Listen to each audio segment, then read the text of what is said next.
పేదవాడి పక్షాన నిలబడతాం, ప్రజా గొంతుకై నినదిస్తాం. వాయిస్ ఆఫ్ వాయిస్లెస్, తెలుగువారి మనస్సాక్షి సాక్షి టీవీ. సాక్షి టీవీ ప్రసారాల కోసం మీ స్థానిక కేబుల్ ఆపరేటర్ను వెంటనే సంప్రదించండి.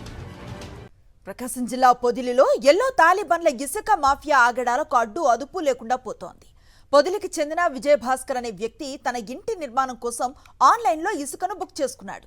ఇసుక లారీ ఇంటి దగ్గరకు వచ్చాక పొదిలిలో కొందరు పచ్చ నాయకులు వచ్చి అభ్యంతరాన్ని చెప్పారు. తమకు చెప్పకుండా, తమకు తెలియకుండా ఇసుకను ఎందుకు బుక్ చేసుకున్నావని, దాన్ని అన్లోడ్ చేయడానికి వీల్లేదని హుకుం జారీ చేశారు. దీంతో ఇంటి ఓనర్ విజయభాస్కర్ జిల్లా కలెక్టర్కు ఫిర్యాదు చేశాడు. కలెక్టర్ ఆదేశాలతో స్థానిక అధికారులు విజయభాస్కర్ ఇంటి దగ్గరికి వెళ్లారు. అయితే వారిని కూడా అడ్డుకున్నారు పచ్చ ముఠా నేతలు.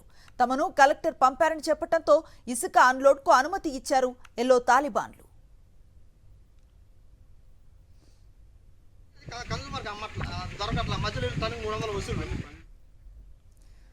పొదిలిలో పచ్చనేత నరసింహారాజు ఇసుక రవాణాను అడ్డుకుంటున్నారని స్థానికులు చెబుతున్నారు.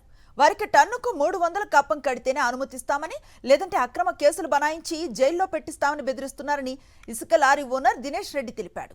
తాము షరతులకు లోబడే ఇసుక రవాణా చేసుకుంటున్న స్థానిక టీడీపీ నాయకులు తమను బెదిరింపులకు గురి చేస్తున్నారని వాపోయాడు.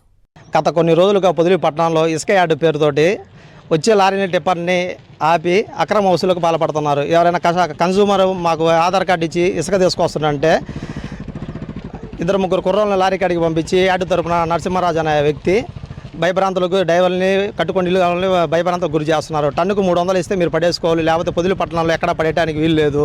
మీరు ఒకవేళ పడేస్తే మీ మీద అక్రమ కేసులు పెట్టి బనాయించి జైలుకి పంపిస్తామని గత కొంతకాలంగా బెదిరిస్తున్నారు.